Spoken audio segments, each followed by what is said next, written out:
Tokoh utama kita ingin mencapai puncak ilmu bela diri. Tapi dia sadar bahwa itu adalah posisi yang tak akan pernah bisa ia raih, sekeras apapun usahanya.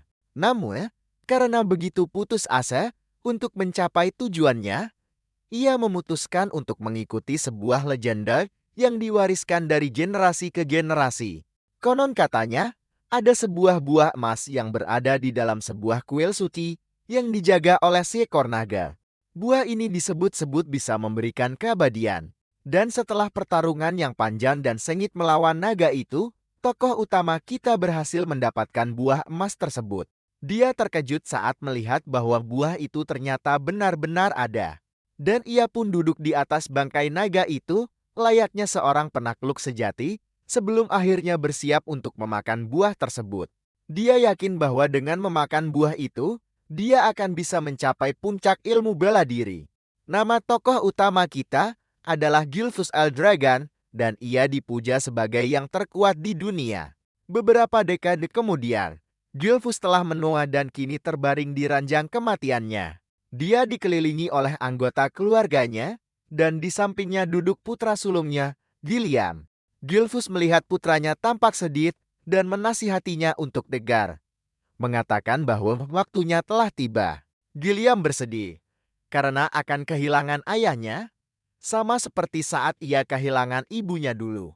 Saat ia hendak menghembuskan napas terakhirnya, Gilfus teringat akan buah keabadian itu dan menyadari bahwa itu semua hanyalah omong kosong belaka. Namun, ia merasa terhibur oleh kenyataan bahwa ia telah diberkahi dengan seorang istri dan anak-anak. Dia berkata kepada anak-anaknya bahwa ia telah menjalani kehidupan yang baik dan tidak memiliki penyesalan. Meskipun jauh di lubuk hatinya, itu semua adalah kebohongan besar. Pada dasarnya, Gilfus menyesal karena tidak punya lebih banyak waktu untuk mencapai puncak ilmu bela diri. Beberapa saat kemudian, ia pun meninggal dunia. Dan tiba-tiba, ia membuka matanya kembali. Dia terkejut dan bertanya-tanya mengapa segalanya terlihat berbeda. Dia merasakan tubuhnya terasa ringan, dan ketika melihat sekeliling, dia menyadari bahwa tangannya adalah tangan bayi. Saat itulah, dia sadar bahwa dirinya adalah seorang bayi dan sedang berada di dalam box bayi. Dia tidak bisa mempercayai matanya, tapi dia mencoba menenangkan diri karena di kehidupan sebelumnya dia adalah seorang bintang 10. Gilfus menyimpulkan bahwa situasinya sama sekali tidak normal dan mulai bertanya-tanya siapa yang melakukan hal ini padanya. Tiba-tiba dia tersadar bahwa buah keabadian yang ia makan sebenarnya bukanlah buah keabadian. Kekuatan buah itu adalah reinkarnasi, bukan keabadian, seperti yang pernah ia duga sebelumnya. Hal ini membuatnya tersenyum, karena ia menganggap ini adalah keberuntungan yang jauh lebih baik. Dengan ini, dia percaya bahwa akhirnya dia bisa mencapai puncak ilmu bela diri. Dia menyadari ada bayi-bayi lain di sekelilingnya. Dan karena dia berada di gedung yang terpisah, dia sadar kalau dia pasti telah terlahir kembali ke dalam keluarga Eldragon. Namun dia mulai bertanya-tanya kenapa ada begitu banyak bayi di ruangan ini. Tepat pada saat itu, para pelayan masuk ke dalam ruangan sambil membawa botol-botol susu. Mereka meraih ke salah satu box bayi dan mengambil seekor bayi goblin untuk memberinya makan. Gilthas terkejut bukan main melihat ada goblin di ruangan itu, dan dia bertanya-tanya apa yang akan dilakukan oleh para pelayan tersebut. Setelah memberi makan goblin itu dengan cairan merah, tubuh goblin itu tiba-tiba meledak, mencipratkan isinya ke wajah Gilfus. Dia sangat syok melihat kejadian itu, dan rasa takut mulai menjalar di sekujur tubuhnya saat dia mencoba menebak apa sebenarnya isi botol tersebut. Para pelayan itu kemudian memutuskan untuk sedikit mengencerkannya dan melanjutkan memberikannya kepada bayi-bayi yang lain. Tak lama kemudian, seorang pelayan mengangkat Gilfus, sementara dia masih berusaha keras memahami apa yang mereka berikan kepada goblin itu hingga membuatnya meledak. Dia bisa melihat dengan jelas bahwa isi botol itu bukanlah susu, melainkan cairan yang seolah meluap-luap dengan kekuatan sihir. Dia tidak habis pikir Bagaimana para pelayan itu bisa memberikan sesuatu yang begitu berbahaya kepada para bayi? Pelayan itu memasukkan botol ke mulutnya, dan begitu merasakan isinya, Gilfus akhirnya menyadari bahwa itu adalah darah naga kuno. Dia tidak percaya betapa gilanya orang-orang ini, memaksa para bayi untuk meminum darah naga. Sekarang dia akhirnya paham mengapa mereka tadi bilang akan mengencerkannya. Dia memutuskan untuk segera memuntahkannya, tapi kemudian teringat kalau sebagian kecil sudah terlanjur tertelan. Namun, dia yakin jumlah sekecil itu tidak akan sampai membuatnya tewas. Dia melihat bayi-bayi lain juga memuntahkan cairan itu dan memutuskan itulah hal terbaik yang harus dilakukan sebelum tubuhnya ikut hancur berkeping-keping. Namun tiba-tiba, sebuah pemikiran terlintas di benaknya, jangan-jangan dia justru membuat kesalahan besar dengan memuntahkannya. Dia sadar, jika dia bisa menyerap semua kekuatan sihir ini, dia mungkin bisa melampaui dirinya di kehidupan sebelumnya dan akhirnya mencapai puncak tertinggi ilmu bela diri. Meskipun tidak tahu apa yang sebenarnya terjadi, dia memutuskan untuk memanfaatkan situasi ini sebaik-baiknya. Dia menenggak habis isi botol itu dengan ekspresi penuh tekad, seolah ingin menunjukkan pada semua orang alasan mereka tidak boleh macam-macam dengannya. Bahkan pelayan itu pun terkejut melihat Gilfeas dengan senangnya menghabiskan darah naga yang diberikan kepadanya. Di sisi lain, pelayan itu juga senang karena segalanya berjalan sesuai rencana mereka. Setelah selesai menghabiskan seluruh isi botol, dia diletakkan kembali ke boksnya, dan dia sadar kalau bayi-bayi lainnya juga berhasil selamat. Layaknya bayi pada umumnya, dia mulai merasa mengantuk setelah menikmati makanan yang memuaskan. 7 tahun kemudian, Gilf terlihat sedang melatih kekuatannya dengan meletakkan sebuah batu besar di kakinya sambil melakukan push-up satu tangan. Dia berhasil melakukan 1000 kali push-up sebelum akhirnya mendorong batu itu hingga terlempar jauh. Dia menatap tubuhnya yang berotot dan mengakui dalam hati kalau dia sangat menyukainya. Rupanya, nama Gilfus sekarang adalah Zeke Eldrigon. Zeke yakin semua kekuatan yang dimilikinya saat ini berasal dari kualitas darah naga yang dia konsumsi. Darah naga itu tampaknya mengandung kekuatan yang luar biasa, bahkan bayi-bayi yang hanya meminumnya sedikit pun memperoleh tubuh yang jauh lebih kuat dari manusia normal. Berkat kekuatan sumber sejati dari naga dewa yang telah dia serap di kehidupan sebelumnya, Zeke mampu menyerap setiap tetes kekuatan unik dari naga kuno itu. Zeke pun mengalami transformasi yang bahkan membuatnya terkejut pada dirinya sendiri. Namun, Zeke menyadari bahwa dia masih seorang prajurit bintang 1 yang membuatnya kecewa karena seharusnya dia sudah mencapai setidaknya bintang 4. Pada dasarnya, bintang adalah sumber kekuatan sejati seseorang yang dipadatkan hingga batas maksimalnya. Seseorang membayangkan tubuhnya sebagai alam semesta dan membiarkan bintang-bintang bergerak di dalamnya. Ternyata, tingkat kesulitannya meningkat seiring bertambahnya bintang. Karena semakin banyak bintang, semakin besar pula kekuatannya. Dan Zeke, di kehidupan sebelumnya, berhasil mencapai peringkat bintang 10, yang menjadikannya satu-satunya orang di dunia yang pernah melakukannya. Kini sudah 7 tahun berlalu sejak Zeke lahir sebagai putra dari kepala keluarga naga Eldritch.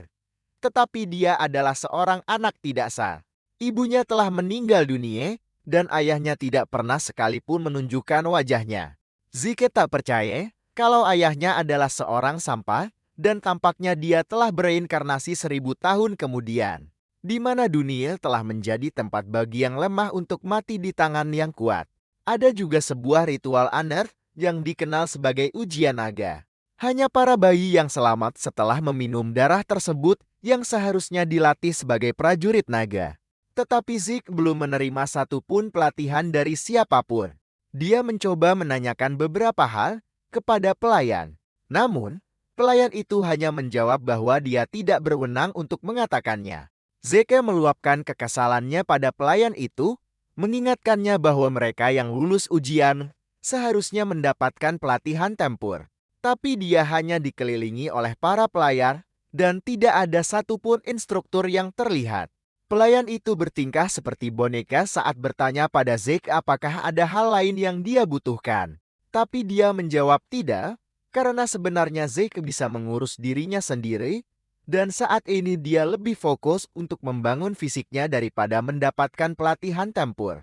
Zeke lalu bertanya, apakah pelayan itu bisa memberinya informasi tentang anak-anak lain di keluarga utama, tetapi pelayan itu memberikan jawaban yang sama, bahwa dia tidak berwenang untuk mengatakannya. Zeke mencoba memancing dengan cara lain untuk mendapatkan jawaban, tetapi pelayan itu tetap teguh pada jawabannya. Zeke pun kesal, bertanya-tanya dalam hati, apakah hanya itu yang bisa diucapkan oleh pelayan ini. Zeke lantas bertanya pada pelayan itu, apakah dia ada di rumah ini hanya untuk ditelantarkan. Namun, pelayan itu menyangkalnya dengan mengatakan bahwa mereka telah diperintahkan untuk mengurus semua kebutuhan pribadinya. Zeke menyadari bahwa pelayan itu adalah seorang petarung bintang 3, dan untuk latihan tempur, dia bisa sangat membantunya. Karena pelayan itu sama sekali tidak membantu, Zeke memutuskan bahwa sudah waktunya baginya untuk pergi ke hutan. Dia tidak habis pikir telah tinggal bersama seorang pelayan selama 3 tahun tanpa memiliki ikatan emosional apapun. Zeke menunggu balasan, tapi tak ada jawaban dari pelayan yang kini seolah mengabaikannya. Zeke masuk ke dalam hutan dan memakan segenggam tanaman beraku yang rasanya sudah pasti sangat mengerikan. Akan tetapi, dia tidak peduli karena menganggap ini sebagai bagian dari latihannya. Tiba-tiba, dia menyadari ada jejak samar yang mengikutinya. Dia bertanya-tanya mengapa seseorang membuntutinya, tapi tidak muncul untuk mengatakan sesuatu. Dia mengabaikan siapapun itu dan memfokuskan perhatiannya pada apa yang ada di hadapannya. Seketika, dia melihat seekor babi hutan yang marah di depannya, dan dia pun sadar bahwa kabut hitam yang berasal dari orang yang mengikutinya tidak ada di kehidupan sebelumnya, membuatnya bertanya-tanya apa sebenarnya itu. Meskipun begitu, Zeke menunjukkan dirinya di hadapan babi hutan itu. Dan seperti yang sudah diduga, babi itu menyeruduk ke arah Zeke. Zeke menyeringai saat sadar dia telah mendapatkan perhatian si babi hutan. Zeke mengambil kuda-kuda yang sempurna untuk dengan mudah menghindari babi hutan itu. Dan begitu babi hutan itu berada di posisi yang tepat, Zeke mendaratkan satu pukulan ke perutnya. Pukulan ini meninggalkan dampak mengerikan yang menghancurkan organ dalam babi hutan itu dan langsung menumbangkannya. Zeke terkesa karena hanya dengan satu sentuhan ringan darinya yang seorang bintang 1 mampu mengalahkan babi hutan itu. Zeke kemudian menyimpulkan bahwa kualitas dari bintang itulah yang terpenting, bukan kuantitasnya. Zeke mengangkat babi hutan itu dan meletakkannya di bahu sambil berjalan pulang. Zeke berpikir betapa dia sudah lelah sendirian dan ingin memulai sebuah petualangan. Namun, dia sadar bahwa lautan adalah satu-satunya tempat yang bisa dia tuju, bahkan jika dia ingin pergi kemanapun. Sementara itu, pria aneh yang membuntuti Zeke terkejut melihatnya mampu mengalahkan babi hutan hanya dengan satu pukulan tanpa pernah menerima sedikit pun latihan bertarung. Selain itu, dia tidak percaya bahwa Zeke benar-benar menyadari kalau dia sedang bersembunyi. Pada dasarnya, dia menyimpulkan bahwa Zeke bukanlah anak biasa. Mengingat ibunya meninggal di usia sangat muda dan ayahnya sama sekali tidak tertarik padanya, dia menyimpulkan tidak mungkin Zeke bisa menerima pendidikan yang layak. Akan tetapi, Zeke tidak diizinkan untuk kabur, karena dia adalah anak dari kepala keluarga, dan karena itulah dia terus diawasi. Pria aneh itu menyadari bahwa keadaan menjadi semakin menarik di setiap momennya. Zeke kembali ke rumah dan menyadari ada beberapa tamu di sana. Dia bisa merasakan kekuatan dari para tamu ini. Dan dia bertanya-tanya apa sebenarnya yang mereka inginkan darinya. Dia berjalan ke pintu untuk menguping pembicaraan mereka. Dan dari apa yang bisa dia rasakan, tidak ada niat membunuh dari mereka. Dia akhirnya membuka pintu dan melihat beberapa pria di dalam ruangan, lalu bertanya kepada mereka alasan kedatangan mereka. Dia memperhatikan bahwa para pria itu memiliki lambang naga di pakaian mereka. Hal ini membuatnya semakin penasaran, dan ia bertanya-tanya apa yang sebenarnya diinginkan orang-orang itu darinya. Tepat pada saat itu, para pria itu memberitahunya bahwa mereka datang untuk menjemputnya karena ia harus menjalani sebuah ujian. Zike hampir saja kehilangan akal sehatnya saat mendengar ini karena tidak ada seorang pun yang memberitahunya tentang ujian sialan apapun. Tak lama kemudian, Zeke dibawa ke kediaman utama. Ia tak pernah menyangka akan kembali lagi setelah 1000 tahun lamanya pergi dari sana. Zeke dipakaikan seragam sekolah oleh para pria yang menjemputnya. Ternyata ia dibawa ke kediaman utama buka untuk bersenang-senang, tapi untuk masuk ke akademi yang dikenal sebagai Sarang Naga.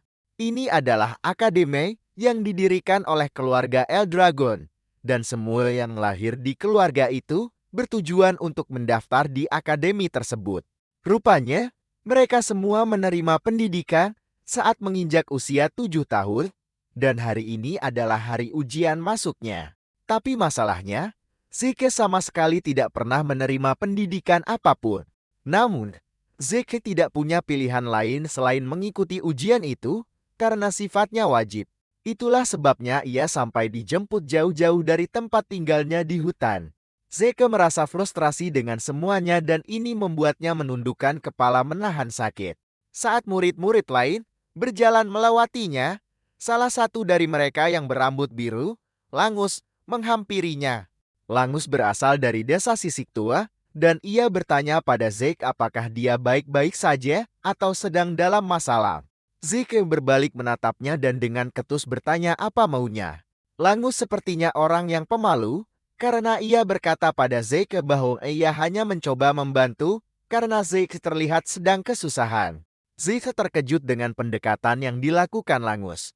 Ia setuju bahwa Langus memang tipe pemalu, tapi ia menyadari ada semacam kekuatan yang mengalir dalam dirinya.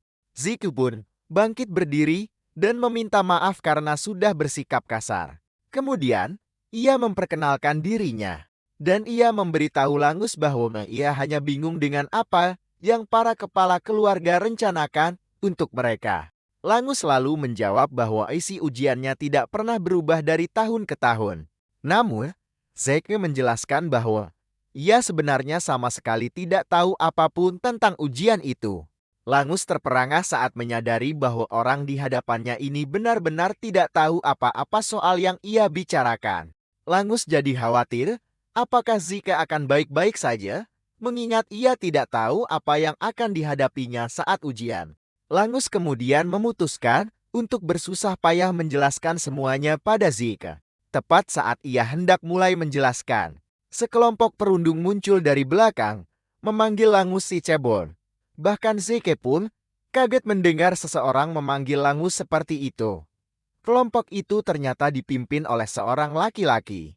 Namanya Reten, dan dia juga dari desa Sisik Tua. Reten mengajak Langus, bertanya kenapa si cebol sepertinya datang untuk ikut ujian. Padahal dia bisa pulang ke rumah dan bermain-main saja. Langus masih belum sadar kalau dia sedang dijet. Ia malah menjawab kalau dia datang untuk mengikuti ujian.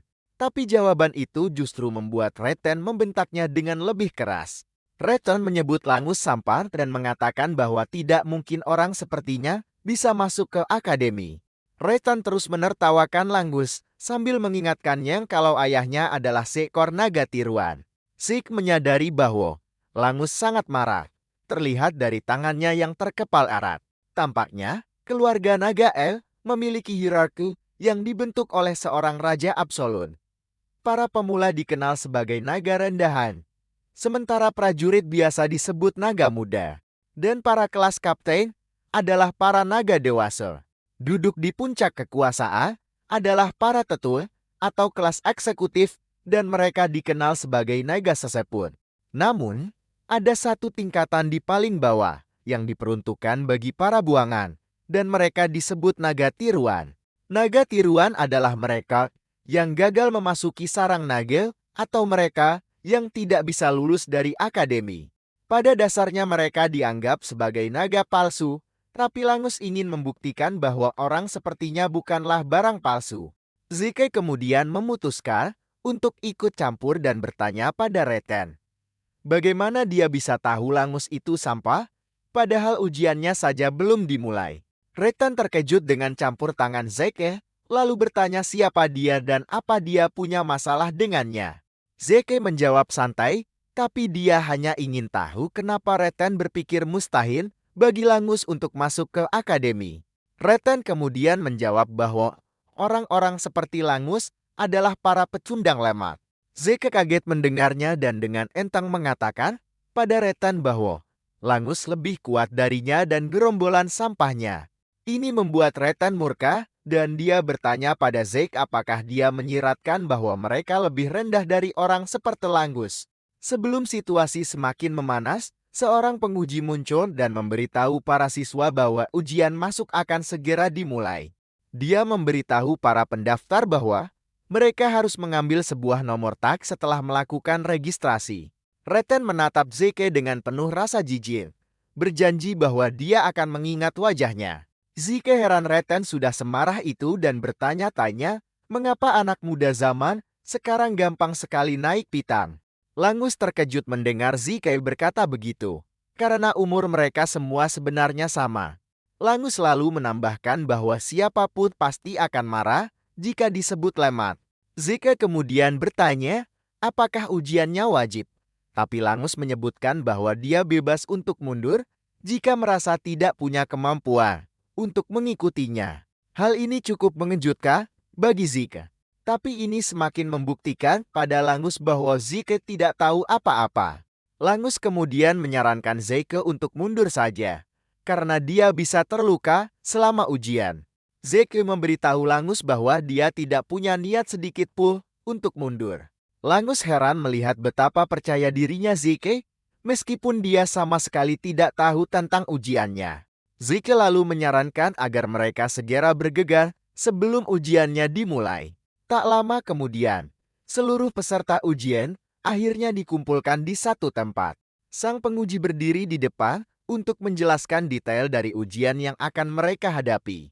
Dia memberitahukan bahwa syarat kelulusan mereka sangatlah sederhana, yaitu cukup dengan meninggalkan sebuah goresan di atas batu di hadapan mereka. Akan tetapi, tidak ada senjata yang boleh digunakan selain yang telah disediakan. Dan untuk membuatnya lebih menarik, mereka diizinkan menggunakan tangan kosong selama bisa membuat goresan di batu tersebut. Penguji itu kemudian mengungkapkan bahwa mereka semua masing-masing memiliki 3 kali kesempatan. Namun, Zeke tidak melihat ini sebagai ujian yang sulit. Sementara Langus justru ngeri mendengarnya, dan Zeke pun heran kenapa dia begitu kaget. Padahal mereka hanya perlu menggores batu itu. Zeke sebenarnya sudah menduga akan ada ujian gila-gilaan. Apalagi setelah tes sebelumnya, yang memaksa mereka meminum darah naga. Tapi setelah melihat ujian yang ini, Zeke merasa sangat kecewa. Sang penguji kemudian memberi perintah agar ujian segera dimulai. Peserta pertama maju ke arah batu dan menebasnya sekuat tenaga. Namun tebasan itu justru menghancurkan pedangnya dan menimbulkan suara dentuman keras yang nyaris membuat semua orang tuli. Bahkan dengan seluruh kekuatan yang dia kerahkan, dia tetap tidak mampu meninggalkan satu goresan pun di batu itu. Pemuda itu ambruk ke tanah menahan sakit, dan para penguji bertanya, apakah dia mau menggunakan sisa 2 kesempatannya. Tapi rasa sakitnya terlalu parah, hingga dia tak bisa menjawab. Mereka pun menyatakan dia gugur, karena menyerah, dan langsung membawanya pergi. Zeke kemudian menyadari tingkah Langus yang sangat aneh, dan dia bertanya-tanya kenapa. Padahal ujiannya terlihat sangat mudah. Zeke akhirnya bertanya pada Langus mengenai batu tersebut. Langus mengungkapkan bahwa batu itu bernama batu regenerasi, yang dapat memperbaiki goresan kecil apapun secara instan. Batu itu juga memiliki kemampuan untuk memantulkan kembali dampak serangan hingga 100 kali lipat lebih kuat jika diserang dengan kekuatan buta. Zeke pun menyimpulkan bahwa batu itu benar-benar gila. Langus selalu menyebutkan bahwa seseorang sebenarnya bisa meninggalkan goresan di sana jika kekuatan sumber ether di dalam tubuhnya dialirkan dengan benar. Dari apa yang baru saja dia dengar, Zeke sadar bahwa ujian ini pada dasarnya menguji pengendalian kekuatan sumber ether, bukan soal keterampilan bela diri seseorang. Zeke mengamati para peserta lain dan menyadari bahwa ada cukup banyak dari mereka yang seharusnya bisa lulus ujian, termasuk Reten. Dan para pengikutnya juga terlihat cukup kuat untuk melewati ujian ini. Dari tempatnya duduk, dia bisa mendengar para peserta gagal satu persatu setelah lengan mereka patah karena mencoba menggores batu keramat itu. Sesaat kemudian, penguji memanggil peserta nomor 315. Yang mana itu adalah nomor Zeke. Langus mencemaskan Zeke dan mendesaknya untuk mundur, tapi Zeke meyakinkannya bahwa dia akan baik-baik saja. Zeke melangkah maju, dan begitu sang penguji menatapnya, dia merasakan tekanan dan aura yang luar biasa dahsyat datang dari Zeke. Zeke ditanya mau memilih senjata apa, dan Zeke menjawab bahwa dia tidak butuh senjata karena berencana menggunakan tangan kosong. Penguji itu bertanya sekali lagi untuk memastikan apakah dia benar-benar tidak mau pakai senjata. Dan Zeke mengiyakannya, meyakinkan pria itu bahwa tinjunya saja sudah lebih dari cukup. Saat para peserta lain mendengar ini, mereka mulai mengejeknya, mengatakan tidak mungkin dia bisa membuat goresan di batu itu hanya dengan kepalan tangannya, bahkan Langus pun tidak percaya pada Zeke. Karena dia benar-benar yakin kalau lengan dan tinjunya bisa hancur berkeping-keping. Langus pun mulai menyalahkan dirinya sendiri, mengatakan kalau seharusnya dia mencoba menghentikan Zeke untuk ikut serta dalam ujian itu. Tapi karena Zeke sudah membulatkan tekannya atas apa yang dia inginkan, sang penguji menyuruhnya untuk melanjutkan. Zeke memeriksa batu itu dan mengakui kalau batu itu terbuat dari mineral yang belum pernah ia lihat sebelumnya.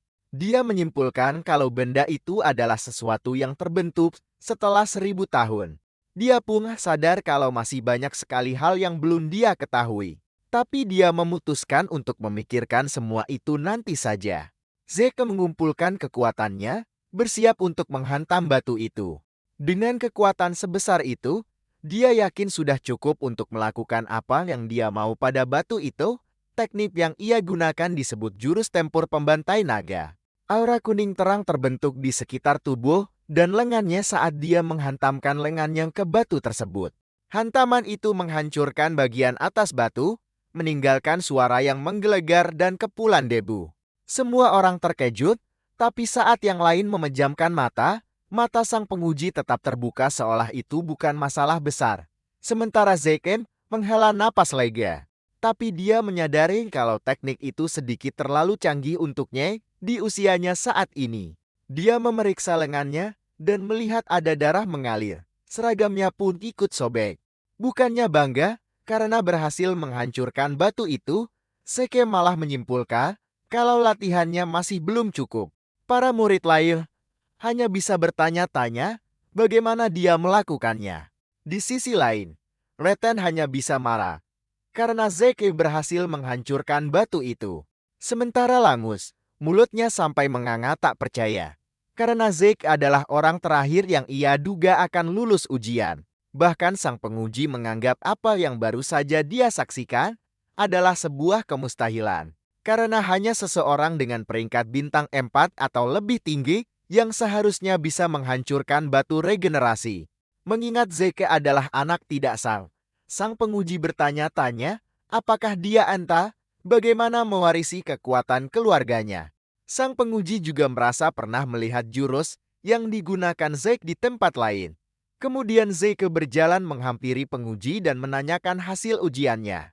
Penguji memberitahunya kalau dia telah lulus dan memberinya sebotol cairan berwarna hijau. Zeke bertanya pada penguji junior tentang isi botol itu. Tapi orang itu hanya menatapnya dengan penuh kebencian sambil menyuruhnya menyingkir. Zeke hanya berasumsi kalau botol itu adalah hadiah karena telah lulus ujian. Zeke kembali ke taman barunya dan Langus memujinya karena betapa hebatnya dia tadi. Zeke kemudian bertanya pada Langus tentang botol itu dan dia mengungkapkan kalau itu adalah ramuan penyembuh. Zeke bingung mendengarnya dan Langus menyebutkan kalau itu adalah ramuan penyembuh tingkat biasa.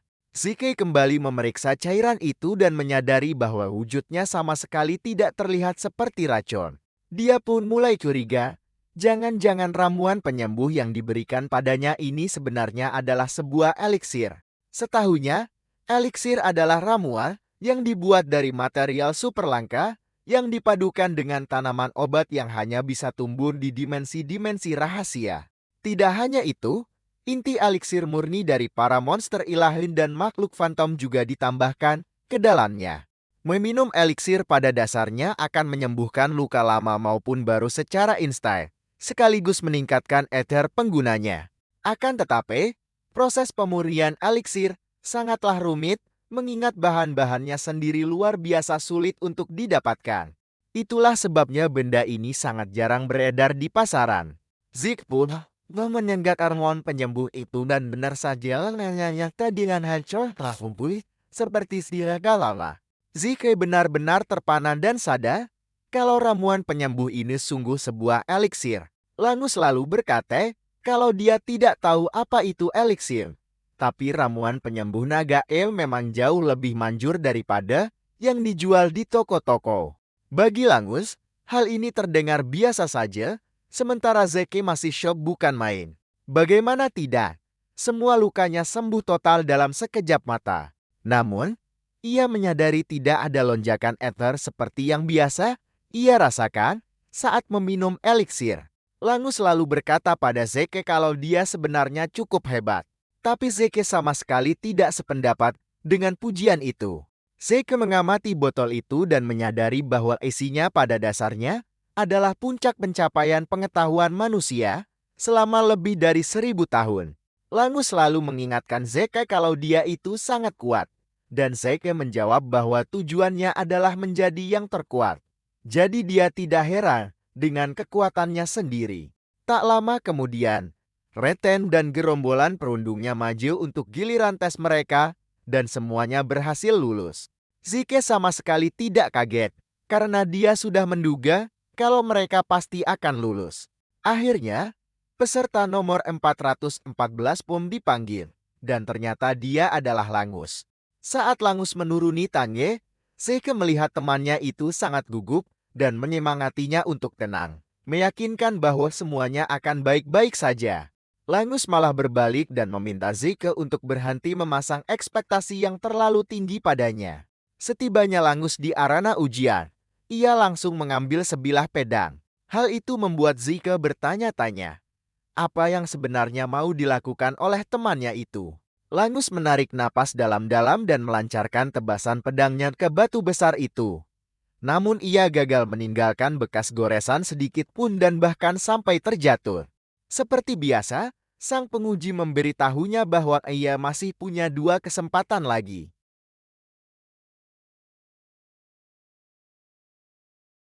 Ia pun jatuh terduduk di tanah sambil menangis. Ia putus asa, bertanya-tanya, apakah ia akan gagal? Persis seperti yang selalu dikatakan para perundungnya. Sudah bisa ditebak, Retail dan yang lainnya sudah menertawakannya sambil berkata kalau anak keturunan setengah naga akan selamanya menjadi setengah naga. Mereka terus mendesaknya untuk menyerah sambil menyindir Zeke yang sebelumnya bilang, kalau orang selemah Langus saja masih lebih kuat dari mereka. Sang penguji lalu memberitahu Langus kalau kesempatannya tinggal 1 kali lagi. Mereka bertanya apa dia mau mencoba lagi, dan Langus mulai tergagap saat dirinya jatuh ke dalam jurang keputusasaan. Tepat pada saat itu, suara Zeke muncul dari kegelapan. Bertanya apa yang sedang ia lakukan. Langus menoleh dengan bingung, dan Zeke menyarankan agar dia menggunakan tombak, bukan pedang. Langus masih saja kebingungan. Dan Zeke menegaskan kalau dia serius dengan ucapannya. Zeke lalu memarahi Langus karena menggunakan senjata yang sama sekali tidak cocok untuknya. Zeke meyakinkannya, tidak peduli berapa kali pun dia mencoba, dia tidak akan bisa membuat goresan sedikit pun di batu itu dengan menggunakan pedang. Ritan dan teman-temannya kembali menertawakan Zeke, mengatakan kalau Langus sudah diajari pedang sejak kecil dan tidak pernah sekalipun belajar menggunakan tombak. Pada saat yang sama, mereka yakin kalau Langus akan tetap menjadi pecundang yang sama, bahkan jika dia ganti senjata sekalipun. Zeke kemudian bertanya pada penguji, apakah mereka diizinkan mengganti senjata di tengah-tengah ujian. Sang penguji meyakinkan Zeke kalau tidak ada masalah sama sekali untuk melakukan hal itu. Zeke tersenyum pada Langus, memberitahunya kalau dia bebas untuk maju dan menggunakan tombak. Zeke berdiri layaknya seorang motivator handal, bertanya pada Langus, apakah dia siap untuk pergi sebagai pecundang. Tapi Langus menjawab tidak. Langus pun kembali bangkit berdiri. Ia pun memberitahu Zeke bahwa ia akan mengikuti sarannya dan mencoba menggunakan tombak. Rupanya, ayah Langus tidak diizinkan masuk ke sarang naga dan selalu menjadi bahan ejekan. Meskipun begitu, ayahnya tidak pernah menyerah dan tetap memastikan untuk membesarkan putranya dengan baik. Karena semua yang telah dilakukan ayahnya untuknya, Langus bertekad untuk membuktikan bahwa dirinya bukanlah orang gagal. Dia teringat perkataan Zeke bahwa dia akan selalu mendapatkan hasil yang sama, tidak peduli berapa kali pun dia menggunakan pedang. Dia belum lama mengenal Zeke, tapi dia memilih untuk percaya padanya. Namun, dia tidak tahu bagaimana cara menggunakan tombak, dan Zeke hanya menyuruhnya untuk menusukkannya lurus ke depan. Zeke mendesaknya untuk tidak berpikir terlalu keras dan lakukan saja. Langus tahu mustahil bagi pengguna tombak pemula untuk langsung mengenai dan merusak batu regenerasi itu. Tapi dia tidak akan pernah tahu hasilnya jika dia tidak mencobanya. Meskipun dia baru saja bertemu Zeke, dia memilih untuk mempercayainya. Karena Zeke menaruh kepercayaan padanya, dia pun ingin melakukan hal yang sama. Langus mengambil kuda-kudanya dan dia menyadari bahwa energi sumber iter yang mengalir di tubuhnya terasa berbeda dari saat dia memegang pedang. Langus melesat ke arah batu itu dan menghantamnya, menciptakan gelombang kejut yang dahsyat. Retang dan geng perundungnya mulai tertawa, mengatakan tidak ada bedanya meskipun Langus sudah ganti senjata. Namun, setelah dilihat lebih dekat, mereka baru sadar kalau Langus berhasil melakukannya. Mereka sangat terkejut saat melihatnya, bahkan sang penguji pun tidak percaya kalau Langus benar-benar menembus batu itu dengan tombak. Zeke bangga pada Langus dan bertepuk tangan untuknya. Langus tidak percaya dengan apa yang dilihatnya saat sang penguji mencatat di bukunya bahwa dia telah lulus ujian. Langus terpaksa bertanya lagi untuk memastikan, tapi Zeke yang memeluknya dari belakang, meyakinkannya bahwa dia benar-benar berhasil. Dengan air mata berlinang dan penuh kebahagiaan, dia memeluk Zeke. Reteng dan anak buahnya tidak mau percaya bahwa Langus benar-benar lulus ujian, dan mereka semua yakin itu hanyalah keberuntungan semata. Sang penguji kemudian berteriak sekuat tenaga, memberitahu para peserta bahwa ujian telah selesai dan selanjutnya adalah upacara penerimaan. Saat Zeke mendengar ini, dia terkejut. Dia tidak menyangka bahwa menggores batu adalah satu-satunya ujian yang akan mereka berikan. Langus kemudian memberitahu Zeke bahwa mungkin saja ada ujian lain setelah mereka masuk ke akademi. Zeke lalu bertanya pada Langus apa yang harus mereka lakukan, karena mereka sudah lulus ujian. Dan Langus mengungkapkan bahwa para petinggi keluarga naga LD akan muncul untuk memberikan ucapan selamat kepada para peserta.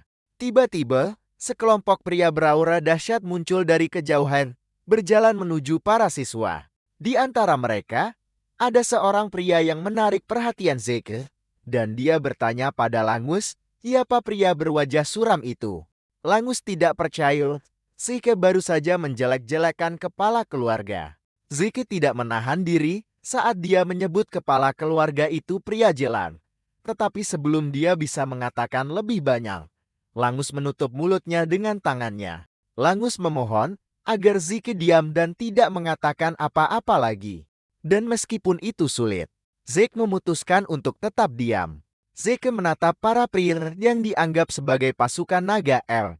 Dia terkesan karena ada beberapa orang yang lumayan hebat, mengingat kebanyakan dari mereka adalah bintang 6. Namun, kepala keluarga Balzael Drago adalah seorang pejuang bintang 8 yang membuatnya menjadi sosok yang sangat penting.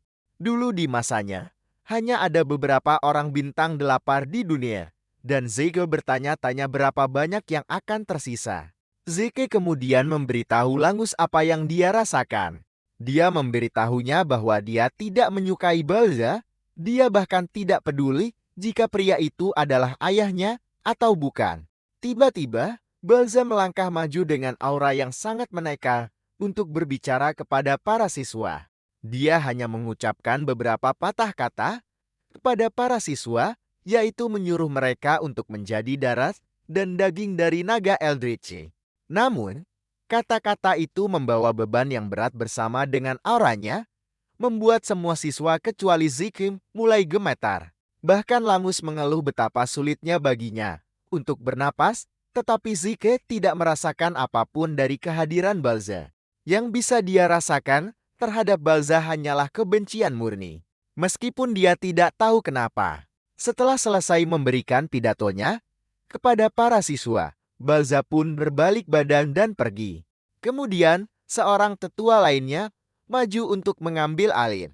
Dia memberitahu para siswa bahwa kepala keluarga menaruh harapan besar pada mereka semua. Sosok ini juga menarik perhatian Zeke, dan dia mulai bertanya-tanya siapa sebenarnya tetua berambut pirang itu. Zeke menyadari kepergian Balza sedikit mengurangi ketegangan di antara para siswa, meskipun mereka semua masih terlihat tegang akibat aura dari kehadiran Balza. Sang penguji kemudian melangkah maju untuk mengumumkan bahwa mereka akan membagikan penempatan asrama. Zeke terkejut mendengar ini karena dia mengira mereka semua akan ditempatkan di tempat yang sama. Langus pun berinisiatif menjelaskan kepadanya, karena Zeke sepertinya tidak tahu apa-apa. Dia memberitahu Zeke bahwa akademi ini memiliki 4 asrama. Para siswa akan ditempatkan di salah satu dari 4 asrama. Asrama Timur, Barat, Utara, dan Selatan. Tak lama kemudian, Zeke mendengar namanya dipanggil dan dia pun berdiri untuk pergi. Dia berpesan pada teman barunya untuk menjaga diri dan keduanya saling mengucapkan salam perpisahan sebelum Zeke pergi. Zeke ternyata ditempatkan di asrama Timur Akademi dan dia terkejut melihat betapa banyak hal telah berubah setelah lebih dari 1000 tahun. Dia mengikuti petunjuk yang tertulis di catatan di tangannya untuk mencari jalan menuju kamarnya. Dia khawatir teman sekamarnya akan marah karena dia datang terlambat dan semua ini terjadi karena dia sempat tersesat. Akhirnya, dia berhasil sampai di depan pintu kamarnya. Dengan penuh semangat, dia membuka pintu untuk mengumumkan kedatangannya dan menyapa teman sekamar barunya. Namun, semangat dan kegembiraannya langsung sirna ketika dia melihat siapa teman sekamarnya. Zeke tidak percaya bahwa teman sekamarnya tak lain adalah Langus. Dan saat melihat Langus, Zeke hanya bisa berasumsi bahwa dia memiliki ikatan takdir yang tak bisa dijelaskan dengannya. Langus tersenyum sambil menyetujuinya dan juga menyebutkan bahwa dia sebenarnya sudah mulai merasa kesepian. Zeke kemudian bertanya pada Langus, apakah ada rencana untuk hari ini? Dan Langus menjawab tidak ada. Karena sesi latihan mereka baru akan dimulai keesokan harinya, mereka diinstruksikan untuk beristirahat. Zeke sama sekali tidak tahu tentang ini, karena dia tidak memperhatikan sama sekali selama sesi orientasi berlangsung. Zeke terlihat santai saat mengakuinya, tetapi Langus berpikir itu bukanlah sesuatu yang patut dibanggakan. Langus memutuskan untuk tidak memperpanjang omelannya dan menyarankan agar mereka segera tidur, karena mereka akan berlatih keesokan harinya. Tampaknya, Zeke awalnya berencana untuk kabur dari akademi dan langsung berpetualang. Tetapi hal-hal baru yang dia lihat sejak tiba di sini membuatnya tertarik. Dia pun memutuskan untuk tinggal sedikit lebih lama. Semua ini demi membantunya belajar lebih banyak tentang dunia setelah 1000 tahun. 1 bulan kemudian, para siswa sedang menjalani latihan intensif di bawah bimbingan tutor mereka. Mereka sedang diajarkan cara menguasai napas naga, sebuah teknik yang diciptakan oleh kepala keluarga ke-15, Eldragon. Sang tutor memberitahu mereka bahwa mereka harus menguasai teknik tersebut agar bisa menggunakannya dalam situasi apapun. Tutor itu berkeliling mengawasi para siswa dengan saksama. Dia menyadari bahwa beberapa dari mereka telah berhasil menguasainya, dan salah satunya adalah Lika, putri dari kepala keluarga. Rupanya, kemampuannya sudah cukup untuk digolongkan sebagai bintang 2. Namun, perhatiannya lebih tertuju pada Zeke. Sementara yang lainnya terlihat kepayahan. Zeke justru mengangkat sebuah batu besar di kepalanya sambil memegang 2 barbel yang juga dipasangi batu-batu kecil. Sang guru pun mulai curiga bahwa Zeke mewarisi kekuatan sang kepala keluarga. Tapi, dia bingung bagaimana Zeke bisa menguasai semuanya tanpa ada guru yang melatihnya secara khusus. Guru itu hanya bisa bertanya-tanya tanpa bisa menemukan jawaban yang pasti. Di sisi lain, Zeke sedang memikirkan bagaimana teknik pernapasan ciptaannya. Napas Raja Naga telah dimodifikasi dan diwariskan menjadi napas naga. Rupanya, teknik pernapasan adalah cara untuk menarik ether dari udara ke dalam tubuh dan mengedarkannya, yang pada akhirnya membantu memperkuat ether itu sendiri. Akan tetapi, tingkat optimalnya sangat bergantung pada keahlian dan kreativitas penggunanya. Inilah alasan mengapa setiap keluarga bangsawan menyempurnakan gaya mereka sendiri dan menjaga kerahasiaan teknik yang sudah jadi. Zeke mengakui bahwa teknik itu aman dan mudah dipelajari, tapi menurutnya itu sama sekali tidak berguna jika hanya bisa digunakan saat sedang diam. Pada dasarnya, teknik aslinya memungkinkan dia untuk menggunakan ether sambil terus bergerak. Efek dari teknik itu sangatlah dahsyat, tetapi hanya segelintir orang yang mewarisinya karena tingkat kesulitannya yang tinggi. Dulu, Zeke menyederhanakannya agar siapapun bisa menggunakannya dengan tujuan untuk membuat klannya menjadi lebih kuat. Tapi dia tidak pernah menyangka teknik itu akan berevolusi dan bertahan selama 1000 tahun lebih. Zeke terkesan dengan hal ini dan yakin mungkin ada teknik bela diri lain yang juga telah berubah seiring waktu. Setelah sesi latihan, anak-anak menuju ke ruang makan. Saat semua orang kesulitan makan karena kelelahan, Zeke justru melahap makanannya tanpa beban. Dia melihat Langus yang tampak kehabisan tenaga dan menyuruhnya untuk makan. Karena dia tidak akan bisa bergerak optimal jika kehabisan energi. Langus pun terpaksa bertanya pada Zeke bagaimana dia bisa tetap penuh energi sementara yang lain sudah lemas. Zeke mengajak Langus, mengatakan kalau dia itu cuma lemah. Dia menyuruh Langus untuk makan lebih banyak dan berlatih lebih keras. Sambil menceramahi Langus, Zeke menyadari beberapa anak yang terlatih dengan baik ternyata tetap makan dengan normal. Tiba-tiba, Zeke dihampiri oleh Lika. Dan karena Zeke tidak mengenalnya, dia langsung bertanya, siapa perempuan itu? Langus hampir tersedak makanannya saat mendengar itu dan dia buru-buru mendekati Zeke untuk berbisik di telinganya. Dia memberitahu Zeke bahwa Lika adalah putri kepala keluarga. Tapi Zeke dengan polosnya bilang pada Langus kalau dia tidak tahu.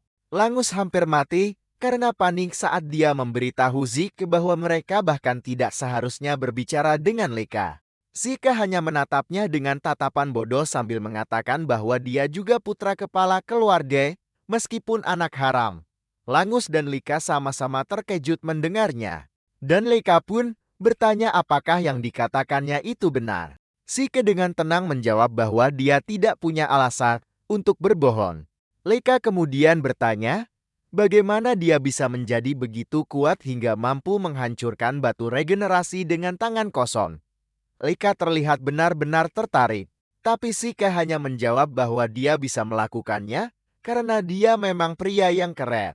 Zeke menyadari Langus sedang melamun dan menyadarkannya, menyuruhnya untuk menghabiskan makanannya. Lika kemudian mendekati Zeke, bertanya apakah dia mau bergabung dengannya. Zeke bingung dengan maksudnya, dan Lika pun menjelaskannya secara gamblang, mendesak Zeke untuk menjadi bawahannya. Lika memberitahu Zeke bahwa dia akan menjadi pendukungnya, mengingat status Zeke sebagai anak tidak sah, yang pastinya sangat membutuhkan sekutu. Lika ingin Zeke membantunya menjadi kepala keluarga berikutnya dengan kekuatannya, dan dia berjanji akan memberinya imbalan besar saat dia berhasil memimpin keluarga. Dia mencoba merayunya dengan kata-kata manis, Tetapi Zeke dengan tenang mengatakan bahwa dia tidak tertarik dengan tawaran itu.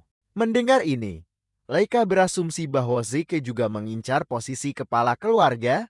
Itulah sebabnya dia menolak lamarannya. Sementara gadis itu sibuk mengocehkan omong kosongnya. Zeke mengamatinya dan melihat bahwa gadis itu sudah diambang mencapai level 2 bintang. Dan dia menganggap itu adalah pencapaian yang mengesankan untuk usianya. Zeke akhirnya angkat bicara, memberitahu gadis itu bahwa dia bebas melakukan apapun yang dia suka.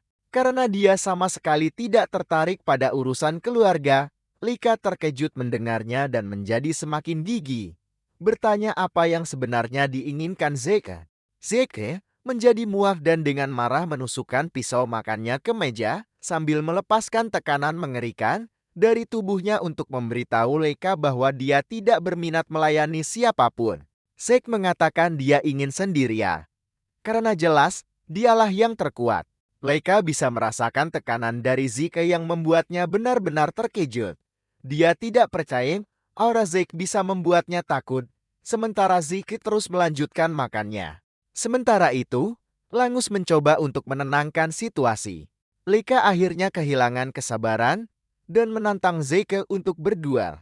Zeke terkejut mendengarnya, tapi dia bukan tipe orang yang akan lari dari sebuah tantangan.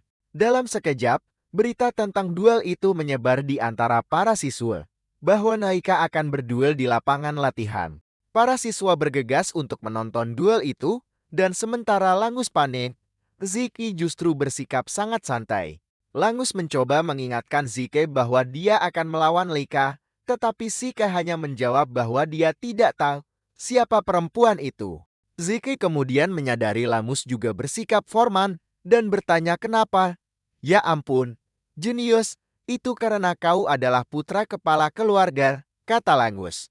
Zeke lalu bertanya pada Langus, apa sebenarnya yang dia inginkan darinya. Langus mencoba menjelaskan situasinya.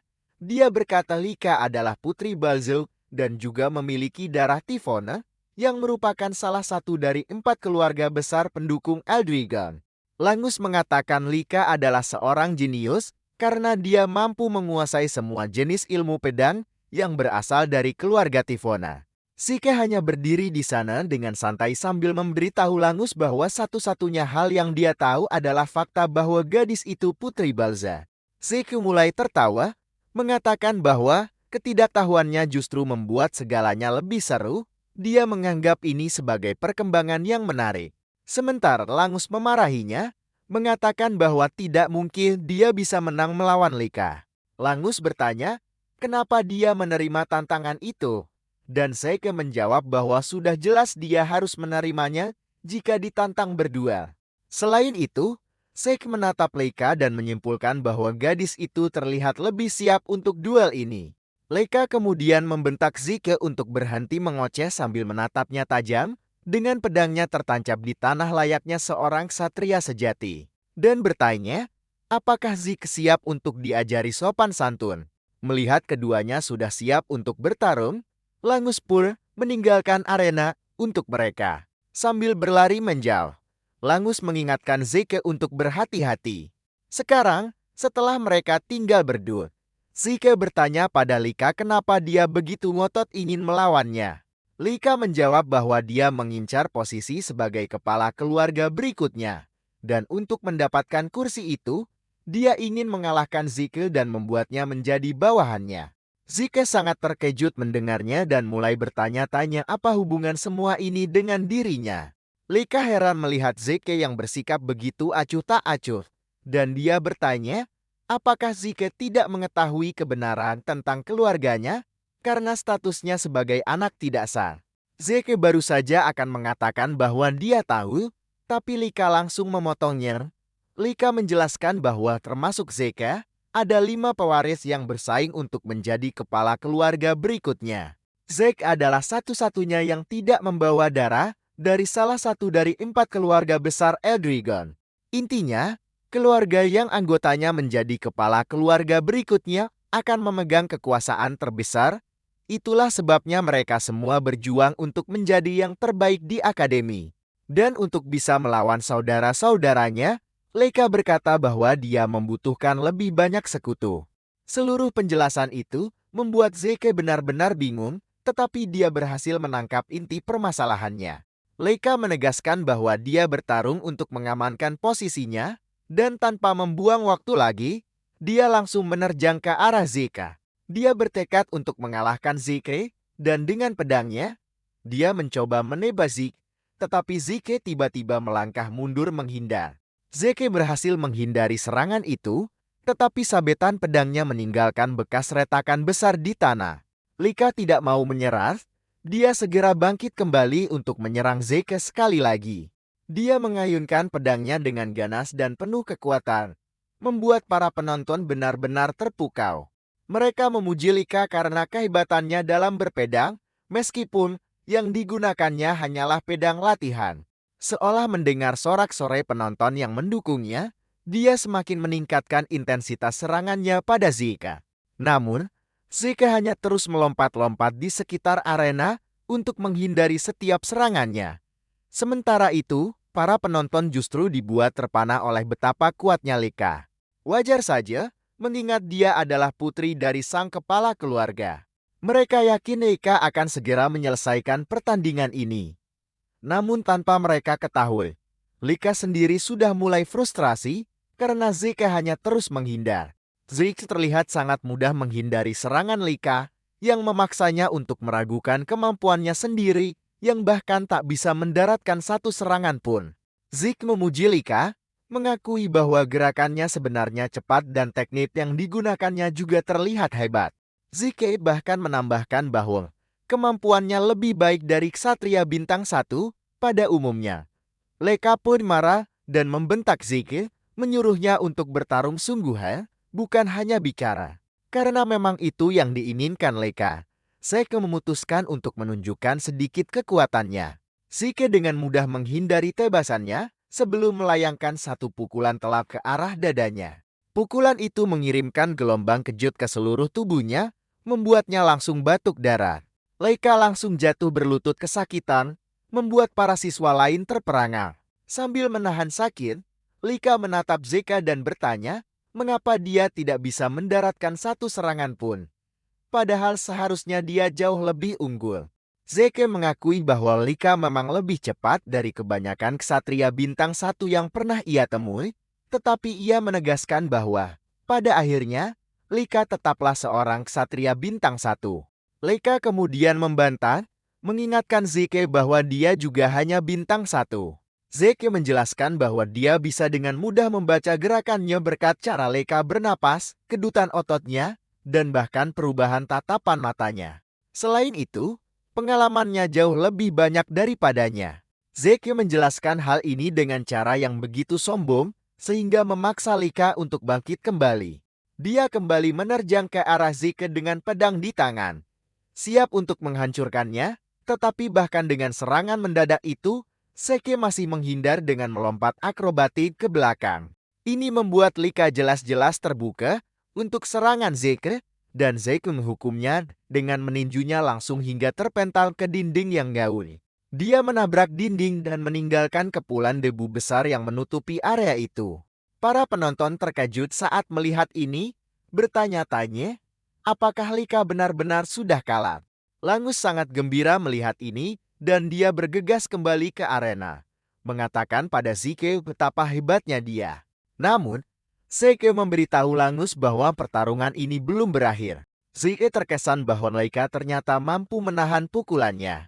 Saat debu mulai menghilang, terlihat Leica berjuang untuk bangkit dari posisi berlutut dengan tubuh babak belur, tetapi dia belum siap untuk menyerah.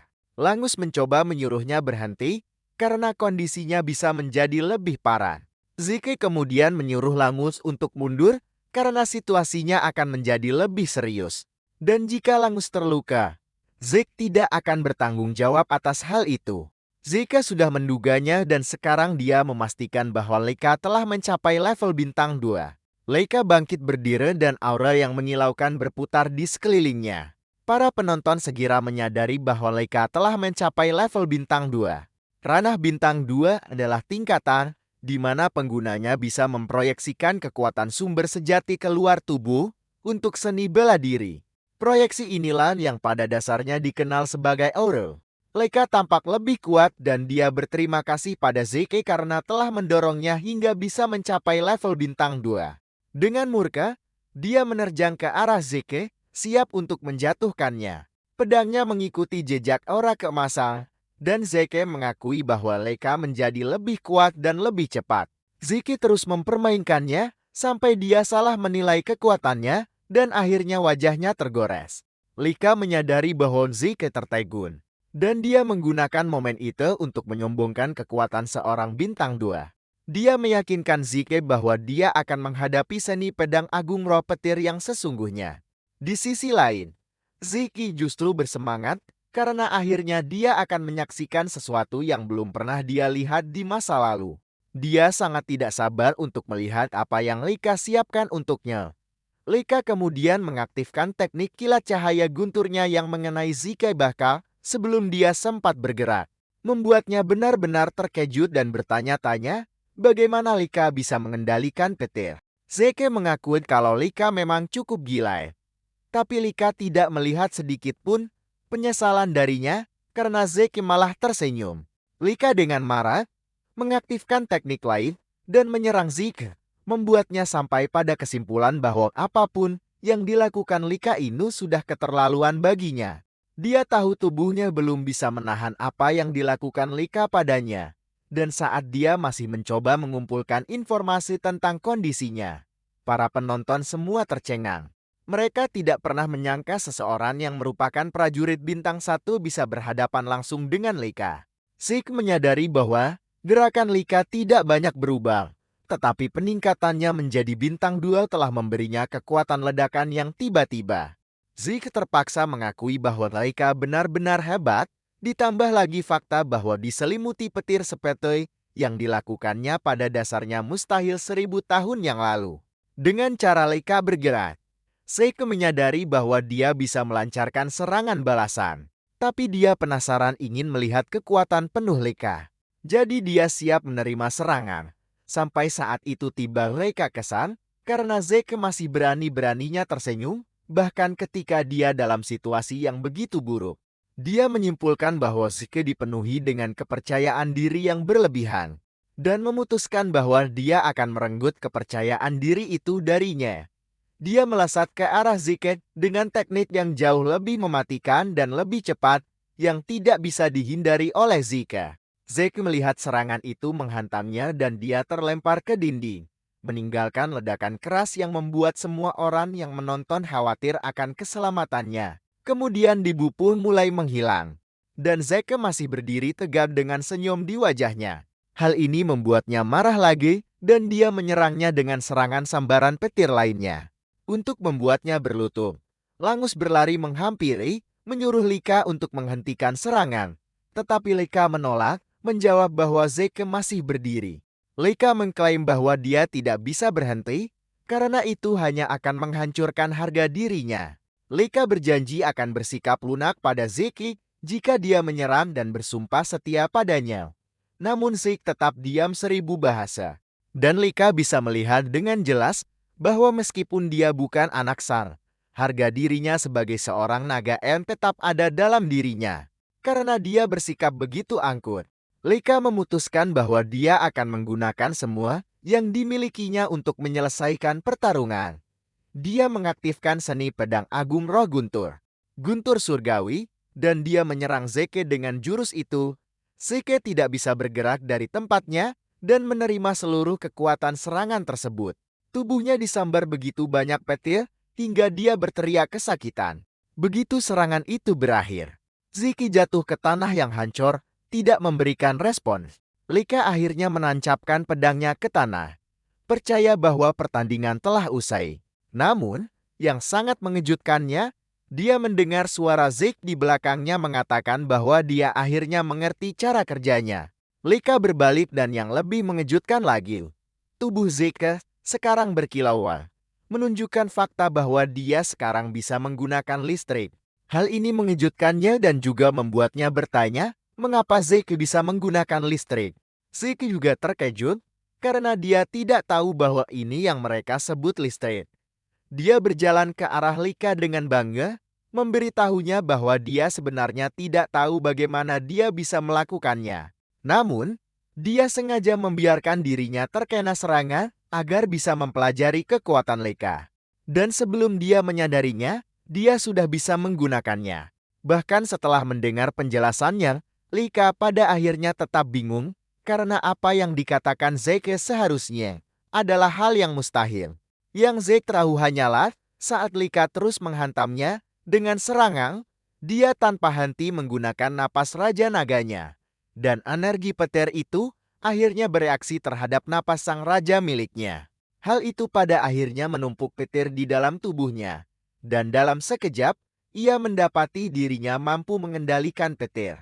Zeke berkata pada Lika bahwa dia mungkin tidak mengetahui semua detailnya. Tetapi dia menyimpulkan bahwa Lika memiliki tubuh yang langka, mengingat seni pedang agung adalah teknik turun-temurun keluarganya. Zeke pun berkesimpulan bahwa seluruh klannya pasti memiliki konstitusi tubuh yang sama sepertinya. Dan dia juga telah belajar satu pelajaran berharga, bahwa kekuatan sumber itu sendiri ternyata bisa menyatu dengan petir. Zeke lalu menambahkan bahwa berkat Lika dia berhasil mencapai level bintang 2. Dengan keyakinan ini, Zeke memberitahunya bahwa pertarungan mereka belum usai. Lika dengan marah mengayunkan pedangnya, namun Zeke hanya tersenyum dan mengaktifkan kekuatan petirnya. Zeke kemudian melesat begitu cepat, hingga ia sendiri tidak bisa mengendalikan gerak tubuhnya. Ini karena kekuatan sumbernya kini telah menyatu dengan properti petir. Seluruh otot dan sarafnya terstimulasi, memberinya kekuatan yang jauh lebih besar. Zeke menganggap ini sebagai sebuah keistimewaan dan yakin bahwa dia akan segera terbiasa dengan kekuatan ini. Sementara itu, Loch hanya bisa menonton dari sisi arena saat keduanya bertarung dan dia bahkan nyaris tidak bisa mengikuti pergerakan mereka. Tak lama, Loch menyadari bahwa Zeke kini bisa menghindari serangan-serangan Lika dengan sangat mudah. Lika merasa frustrasi dengan semua ini, membuatnya bertanya, apakah Zeke sedang mengejeknya? Namun Zeke menyangkalnya, mengatakan bahwa dia justru menganggap Lika sebagai ancaman yang nyata. Lika mengayunkan pedangnya dengan jangkauan yang luas untuk membuatnya lengah, tapi Zeke tetap berhasil menghindar. Zeke pun memutuskan inilah saatnya untuk mengakhiri pertarungan. Zeke berkata bahwa untuk mengakhiri pertarungan ini, dia akan menciptakan sebuah teknik baru meskipun sudah lama sekali sejak terakhir kali dia melakukannya. Lika bingung mendengar perkataan Zeke, dan Zeke meyakinkannya bahwa apa yang didengarnya itu benar. Sederhananya, dia akan menciptakan sebuah teknik baru atau sebuah jurus khusus. Hal ini tentu saja mengejutkan Lika. Hal itu membuatnya bertanya-tanya, apakah Zeke dilatih dalam seni pertarungan rahasia? Tapi dia tidak bisa membayangkan dari keluarga bangsawan mana seni itu berasal. Zeke menyadari Lika benar-benar tenggelam dalam pikirannya, dan ia menggunakan kesempatan itu untuk melesat ke arahnya dengan kecepatan penuh. Zeke lalu menghantamnya dengan teknik terbarunya, seni pembantai nago, badai guntur. Dengan kombinasi dahsyat dari sambaran-sambaran petir, Lika langsung jatuh berlutut, dan Zeke pun tersenyum. Sambil berkata bahwa pertandingan telah usai, Lika terluka begitu parah hingga tak sanggup lagi berlutut dan akhirnya ia pun ambruk ke tanah menahan sakit. Lika merangkak ke arah pedangnya karena ia tidak bisa menerima kenyataan bahwa dirinya baru saja kalah. Padahal tujuannya adalah melampaui saudara-saudaranya untuk menjadi kepala keluarga selanjutnya. Saat Lika sibuk menyalahkan dirinya sendiri, Zeke menghampirinya dan berkata bahwa dia sebenarnya sangat kuat karena telah memberinya pertarungan yang benar-benar sulit. Zeke menyebutkan kalau dia suka mempelajari hal-hal baru dan dia sama sekali tidak menganggap waktu pertarungan tadi sebagai hal yang sia-sia. Dengan senyum di wajahnya, dia bertanya pada Lika apakah mereka akan mendapatkan kesempatan lain untuk berdua lagi. Faktanya, dia ingin mereka tetap bertarung lagi di masa depan. Tetapi saat mengatakan ini, Lika hanya bisa menatapnya dengan ngeri dan kaget. Beberapa jam kemudian, ayah Lika, Balzar, terlihat di sebuah dungeon. sedang membasmi monster seolah-olah mereka bukan apa-apa. Hanya dengan jurus pertama dari seni bertarung naganya saja sudah cukup untuk melenyapkan seluruh gerombolan monster tanpa kesulitan.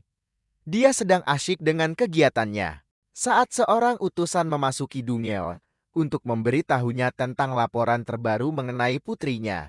Dia memberitahu Balza bahwa putrinya, Lika, telah naik ke tingkat bintang 2. Tapi Balza tidak terkesan dengan ini. Utusan itu mencoba memberitahu Balza bahwa kemajuan Lika adalah pencapaian yang sangat besar untuk usianya. Karena jika terus begini, dia mungkin bisa mencapai bintang 5 sebelum lulus. Balza kemudian menegaskan, mengatakan bahwa bakat tidak ada artinya kecuali jika digunakan.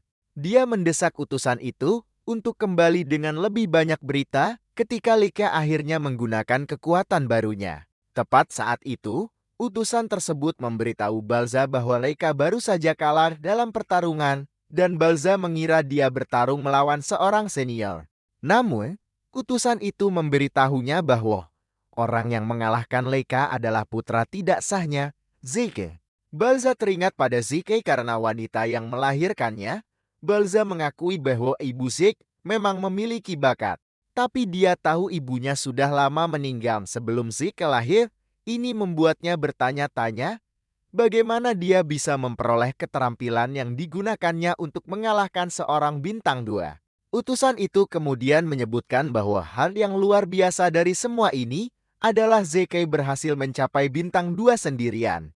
Dia tidak punya siapapun yang membimbingnya, tetapi dia terus maju.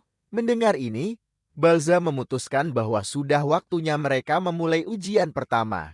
Utusan itu kaget mendengarnya dan mencoba mengingatkan Balza bahwa ini terlalu dini, tetapi Balza tidak peduli. Dia berkata kematian datang pada semua orang secara setara, dan hanya yang terkuat yang diizinkan untuk bertahan hidup. Balza mengatakan siapapun yang tidak mampu bertahan dalam ujian pertama adalah sampah mutlak dan tidak pantas memiliki masa depan.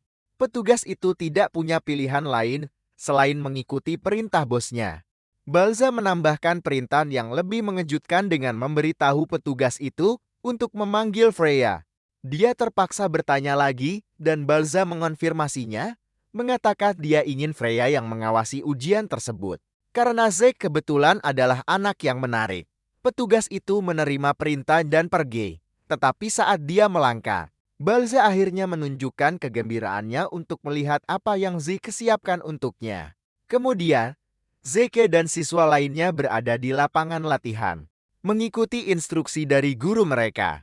Namun, Zeke melakukan latihannya sendiri dengan mengangkat batu-batu besar yang ukurannya 5 kali lebih besar dari tubuhnya. Dia sibuk melatih teknik pernapasannya sementara anak-anak lain berlatih napas naga. Teknik pernapasan yang dia pelajari dianggap sederhana baginya, dan dia berharap anak-anak lain pun bisa mempelajarinya. Langus segera menyadari perbedaan dalam metode latihan Zeke dan bertanya, apakah dia tidak tertarik berlatih bersama mereka. Zeke mengatakan dia tidak mengerti maksudnya, dan Langus menyebutkan tentang latihan seni bertarung naga. Zeke dengan santainya menjawab kalau dia sudah mempelajari teknik itu, yang tentu saja membuat Langus kaget bukan main. Zeke lantas memutuskan untuk memberinya sedikit pelajaran tentang aliran ether miliknya yang sangat tidak seimbang. Zeke pun menjatuhkan bongkahan batu besar yang ia bawa di kepalanya dan menyuruh Langus untuk berbalik badan. Langus pun menurutinya dan Zeke langsung memukulnya dari belakang, mengalirkan energi ether yang benar ke dalam tubuhnya. Zeke menjelaskan pada Langus bahwa yang ia rasakan saat ini adalah jalur kanalisasi yang benar. Seketika itu juga Langus bisa merasakan perbedaannya dan dia berterima kasih kepada Zeke atas bantuannya. Di saat inilah, Langus akhirnya sadar bahwa Zeke benar-benar telah menguasainya, tapi Zeke justru kesal karena Langus sempat meragukannya. Langus dengan cepat mencoba menjernihkan suasana, mengatakan pada Zeke bahwa dia telah salah paham. Langus menjelaskan bahwa dia belum pernah diajar oleh orang lain selain ayahnya. Itulah mengapa dia selalu harus mendorong dirinya hingga batas kemampuannya. Akan tetapi, Zeke sudah cukup kuat untuk mengalahkan Lika seorang diri. Langus berasumsi bahwa seni tempur naga terlalu simpel dan membosankan untuk Zeke, namun Zeke menyangkalnya. Zeke menyebutkan bahwa stabilitas teknik itu sebenarnya cukup mengesankan. Pada dasarnya, seni tempur naga pernah diremehkan oleh putra-putranya, yang mengklaim bahwa teknik tersebut terlalu rumit dan sulit untuk dipelajari. Meskipun rumit, ini adalah seni tempur dengan kekuatan dahsyat yang menggabungkan beberapa bentuk pertarungan di dalamnya. Terlebih lagi, Seike baru saja mendapatkan sebuah bentuk baru berkat pertarungannya dengan Leka. Ternyata, teknik yang ia gunakan untuk mengalahkan naga itu adalah bentuk pamungkasnya. Dan Zeke penasaran untuk melihat bagaimana teknik tersebut telah disempurnakan selama bertahun-tahun. Zeke kemudian memutuskan bahwa sudah waktunya untuk kembali ke latihan fisik. Merasa tak ada lagi yang bisa dipelajari dari seni tempur naga, tiba-tiba Langus mengajukan permintaan tak terduga, memohon kehormatan agar Zeke mau melatihnya. Langus mengungkapkan hasratnya untuk menjadi benar-benar kuat, sekalipun jalan yang harus ditempuh sangatlah berat. Di luar dugaan, Zeke menyetujuinya, karena ia melihat Langus sebagai seseorang yang berpotensi untuk diajari. Langus masih bersorak gembira saat sebuah suara yang tak asing terdengar dari belakang, meminta Zeke untuk melatihnya juga. Suara itu tak lain adalah milik Lika, dan walau terlihat malu-malu, ia tak bisa menampik fakta bahwa Zeke begitu hebat sampai bisa mengalahkannya. Lika terus memuji kehebatan Zeke dan mengakui bahwa harga dirinya hancur berkeping-keping saat pertarungan mereka. Zeke dibuat terkejut oleh permintaan yang sangat mendadak itu. Dan Lika menambahkan bahwa dia juga ingin menjadi lebih kuat, agar bisa melampaui saudara-saudaranya dan bahkan Zeke sendiri. Leka sepenuhnya menyingkirkan harga dirinya dan memohon agar Zeke mengajarinya cara menjadi lebih kuat. Namun Zeke butuh waktu sejenak untuk memikirkan jawabannya. Hal itu membuat Leka panik, namun ia kemudian terkesan saat menyadari bahwa Zeke bersedia melatihnya. Padahal Zeke juga punya hak atas gelar sang pemimpin. Zeke meyakinkan Leka bahwa dia tidak keberatan melatihnya, tetapi dia khawatir Leka belum pulih dari pertarungan terakhir mereka. Leka lalu mengungkapkan kalau ia memakai ramuan penyembuh, makanya ia baik-baik saja. Zeke pun dibuat takjub dengan kehebatan ramuan tersebut yang terasa mustahil. Langus selalu nyeletuk bahwa Leka juga hebat, terlepas dari fakta bahwa dia menggunakan ramuan penyembuh. Zika setuju, mengatakan bahwa mereka sekarang hidup di era di mana segalanya mungkin terjadi. Lika juga mengaku terus terang, mengatakan bahwa tanpa ramuan itu, dia pasti sudah terbaring di tempat tidur selama sebulan penuh. Dia kemudian bertanya lagi pada Zeke apakah dia siap melatihnya. Dan Zeke meyakinkannya bahwa dia bukan tipe orang yang menolak talenta muda yang bersemangat. Langus dan Lika terkejut dengan pilihan katanya, karena dia juga masih muda seperti mereka. Zeke dengan gugup mengalihkan pembicaraan untuk menghindari pertanyaan lebih lanjut dari mereka berdua. Zeke lalu bertanya pada Lika apakah dia yakin mau menerima pelatihan darinya karena dialah yang telah menghajarnya. Lika menjawab bahwa dia tidak keberatan, karena dia tidak dalam posisi untuk mempedulikan status atau harga diri. Dia siap melakukan apapun untuk menjadi lebih kuat dan merebut posisi kepala keluarga untuk dirinya sendiri. Zeke kemudian bertanya, mengapa dia begitu terobsesi menjadi kepala keluarga? Karena itu adalah hal yang sama yang dia teriakan. Saat mereka bertarung, Lika kemudian mengaku bahwa kegagalan menjadi kepala keluarga berarti satu-satunya jalan baginya adalah pernikahan. Dan bicara soal pernikahan, itu akan menjadi pernikahan politik yang sudah sangat jelas. Dia akan berakhir menikahi salah satu sepupunya atau seorang pria yang bahkan belum pernah dia temui seumur hidupnya. Zeke kaget mendengarnya, dan Lika menjelaskan bahwa garis keturunan Naga M sangat berharga, terutama bagi 4 keluarga besar. Dia mengatakan bahwa sumber kekuatan sejati mereka cukup unik. Itulah sebabnya mereka akan memanfaatkan para wanita sesuka hati mereka. Zeke meledak dalam amarah ketika mendengar ini, karena dia tidak pernah menyangka keluarga itu akan memperlakukan seorang manusia seperti ternak bibit.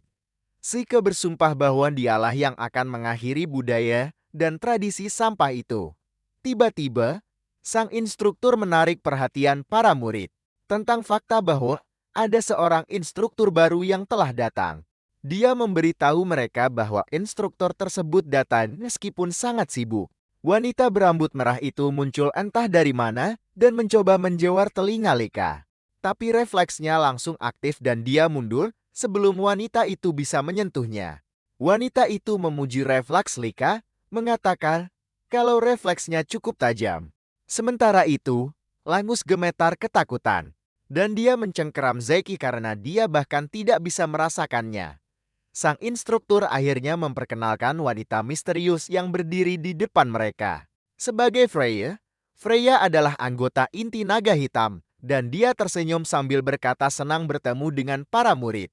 Freya menyadari bahwa Zeke tidak terkejut dan dia menyinggung hal ini. Zeke meremukkan harga dirinya dengan mengatakan tidak ada yang perlu dikejutkan. Namun, Zeke tersenyum, memberitahu Freya bahwa dia memiliki kemampuan yang menarik. Freya akhirnya mengerti mengapa kepala keluarga merasa khawatir. Di sisi lain, Zeke lebih tertarik pada seni bela diri Freya daripada kemampuan penyembunyiannya yang menyebalkan. Zeke memperhatikan aliran kekuatan di kakinya dan menyadari bahwa dia belum pernah melihat yang seperti itu sebelumnya. Zeke sudah tidak sabar untuk beradu kekuatan dengan Freya karena dia terlihat sangat menarik. Freya kemudian bergabung dengan para instruktur lain untuk mengingatkan para murid agar menjaga sikap mereka. Kepala instruktur juga menyebutkan bahwa Freya adalah seekor naga bintang 6 dan ia mendesak para murid untuk memperhatikan dengan saksama. Para murid lain gemetar ketakutan, merasakan kekuatan Freya yang luar biasa, tidak seperti Zeke yang tampak acuh tak acuh. Para murid pun bertanya, apakah Freya akan mengajarkan keahliannya pada mereka. Dan Freya mengiyakan. Namun ia memberitahu mereka bahwa pertama-tama mereka harus lulus dari ujian yang ia berikan. Para murid langsung panik begitu mendengar bahwa akan ada sebuah ujian yang harus mereka hadapi. Namun, Freya meyakinkan mereka bahwa ujiannya adalah ujian yang mudah. Dia mengeluarkan sebuah bola kristal dan memberitahu para murid bahwa mereka harus mengambil bola tersebut. Lalu mereka harus menghabiskan waktu sebulan penuh di Gunung Naga Racun. Pernyataan ini sontak menimbulkan gelombang kepanikan baru di antara para murid. Tapi Zeke tetap tenang seperti biasa. Zeke menyadari sudah lama sekali ia tidak mendengar nama itu. Gunung Naga Racun adalah sebuah tempat yang menjadi sarang bagi monster-monster berbisai yang tak terhitung jumlahnya.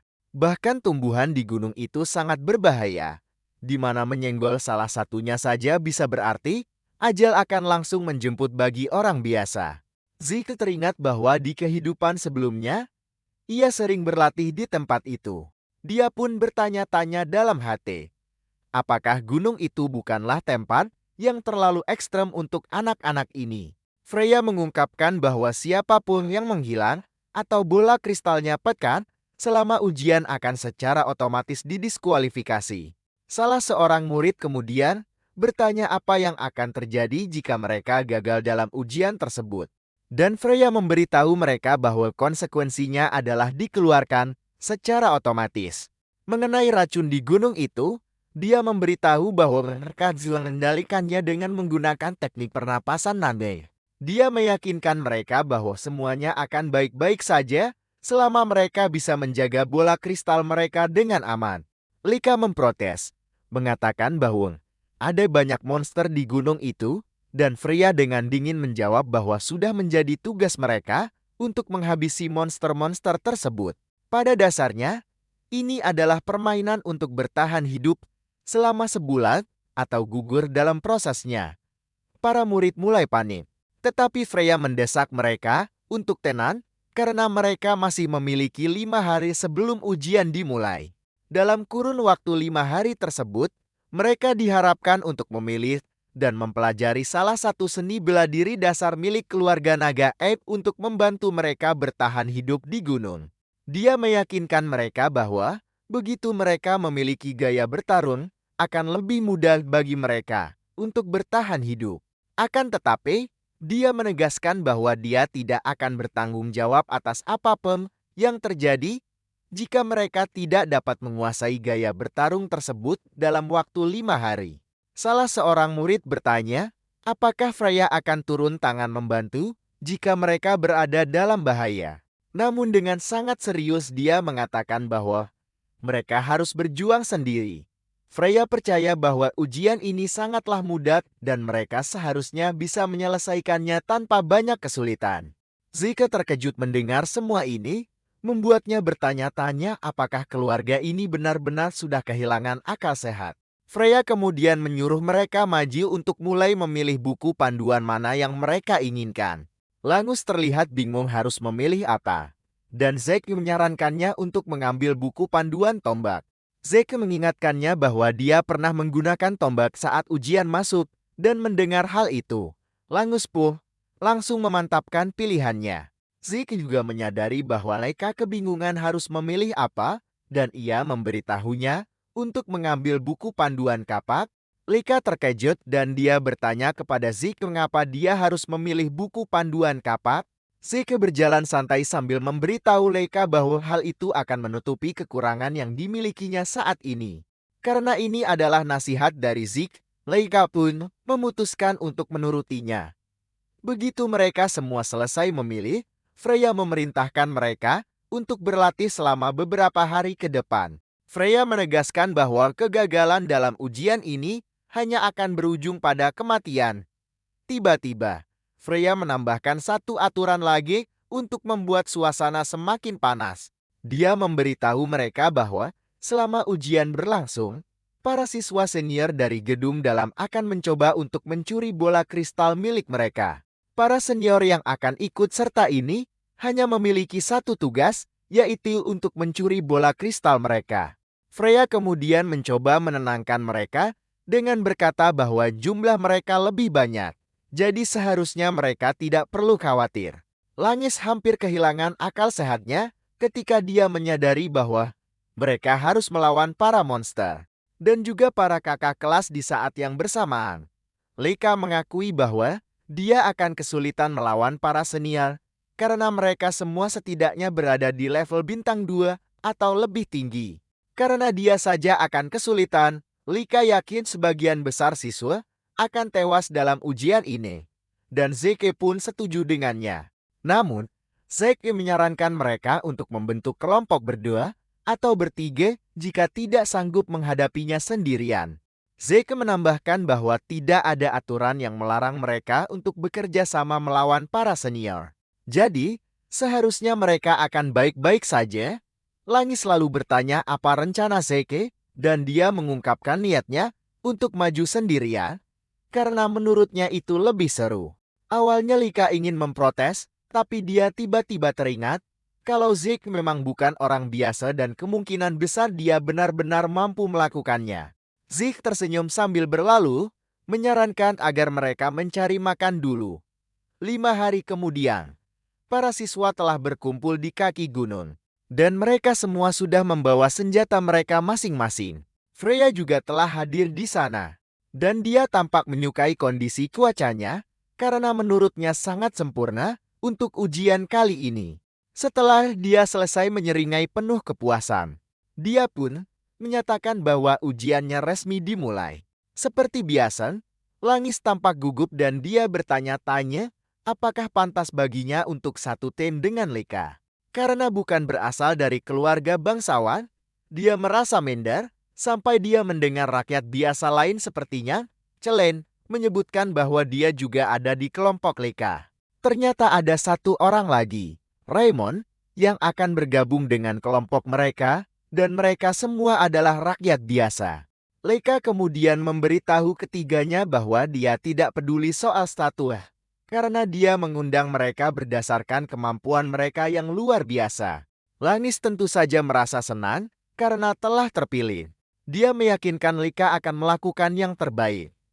Begitu pula dengan dua orang lainnya yang berjanji akan memenuhi ekspektasi Leika. Sementara itu, Zeke tetap pada pendiriannya untuk maju sendirian. Zeke kemudian memuji tim Leika dan berkata bahwa mereka adalah tim yang kuat. Zeke bisa melihat bakat mereka masing-masing dan menyadari bahwa Lika telah mengumpulkan murid-murid paling berbakat di kelas itu. Dia terkesan dengan mata tajam Lika dalam mengenali bakat seseorang. Zeke meyakinkan Langis bahwa tidak ada yang perlu dikhawatirkan, karena tim mereka bisa dibilang tak terkalahkan. Freya terkejut saat melihat para siswa ternyata memilih untuk bergerak dalam kelompok. Dia memuji taktik ini, mengingat sebagian besar dari mereka bahkan belum sepenuhnya menguasai senjata mereka. Setelah memastikan semua orang telah memegang bola kristal mereka, ia mengingatkan bahwa tugas mereka adalah bertahan hidup selama 1 bulan sambil menjaga bola itu. Dia memberitahu mereka bahwa selama mereka masih memiliki bola kristal itu di akhir bulan, mereka dianggap telah lulus ujian. Dia kemudian mengungkapkan fakta mengejutkan lainnya dengan mengatakan bahwa semua bola kristal itu identik. Ini pada dasarnya berarti mereka bisa saling mencuri bola kristal satu sama lain. Freya memperingatkan mereka bahwa begitu mereka memasuki area pegunungan, para senior akan mulai bergerak untuk mencoba merebut bola kristal mereka. Para senior menebar kepanikan di antara para junior, mengatakan bahwa kebanyakan dari mereka bahkan belum mencapai level bintang 1, yang berarti ini akan menjadi pekerjaan mudah. Begitu Freya selesai dengan penjelasannya, dia menyuruh para siswa untuk segera bergerak dan saat mereka semua berlari ke dalam hutan, Lika berbalik untuk memberitahu Zeke bahwa dia harus kembali dengan selamat dan Zeke pun mengatakan hal yang sama padanya. Sementara semua orang bergegas masuk ke dalam hutan, Zeke justru tetap tinggal di belakang dan Freya pun bertanya apakah dia akan berangkat atau tidak. Zeke menjawab bahwa dia tidak merasa gugup seperti murid-murid lainnya.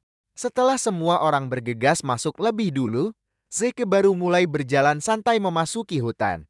Setelah mereka semua pergi, kepala instruktur bertanya pada Freya apakah menurutnya para murid akan baik-baik saja, karena ujian ini tampaknya terlalu berat untuk level mereka saat ini. Pria itu berkata bahwa mereka benar-benar tahu dasar-dasarnya saja, tetapi kemampuan bertarung mereka benar-benar sangat keren. Freya lantas menjawab kalau semuanya akan berjalan dengan baik. Dia mengakui bahwa di gunung itu memang ada banyak monster yang tinggal, tetapi monster-monster itu tidaklah kuat. Menurut Freya, dia mengingatkan sang instruktur bahwa para murid akan tetap berkelompok, yang seharusnya membuat segalanya menjadi lebih mudah bagi mereka. Namun, ada sesuatu yang aneh yang rencananya akan dia lepaskan ke dalam hutan nanti. Sang instruktur yang mendengarnya lantas bertanya, apa maksud dari perkataannya? Tapi Freya dengan cepat mengalihkan pembicaraan dan mengatakan itu bukan apa-apa. Lalu ia berbalik menghadap para senior dan menyuruh mereka untuk ikut bergerak juga. Para senior pun bergegas masuk, terlihat sangat bersemangat dan tidak sabar untuk menaklukkan para junior mereka. Freya tersenyum sambil berkata bahwa dia sangat menantikan berapa banyak murid yang akan berhasil selamat dari ujian ini. Beberapa saat kemudian, para senior menemukan Zeke sedang berdiri sendirian di dalam hutan dan mereka langsung menganggapnya sebagai mangsa yang empuk. Para senior itu segera mengepungnya dan salah satu dari mereka melepaskan anak panah ke arahnya, tetapi Zeke dengan mudah menangkapnya. Zeke tertawa terbahak-bahak seperti orang gila, memberitahu para senior bahwa dia sudah menunggu mereka. Rasa takut langsung menjalar di tubuh mereka saat mendengarnya, karena itu adalah hal terakhir yang mereka duga akan keluar dari mulutnya. Mereka masih mencoba mencerna apa yang sedang terjadi di hadapan mereka, ketika Zeke tiba-tiba melesat ke arah mereka dengan senyum lebar di wajahnya. Penampilannya seperti karakter mengerikan yang keluar langsung dari film horor. 1 minggu kemudian, Lika dan timnya sedang bertarung habis-habisan melawan katak pohon. Dengan koordinasi mereka yang presisi, mereka berhasil mengalahkan banyak sekali kata, dan Lika memuji timnya dengan mengatakan bahwa mereka bekerja dengan sangat baik. Di sisi lain, timnya justru terpukau dengan kehebatan Lika yang tanpa ampun, karena dia mampu mengalahkan banyak katak sekaligus.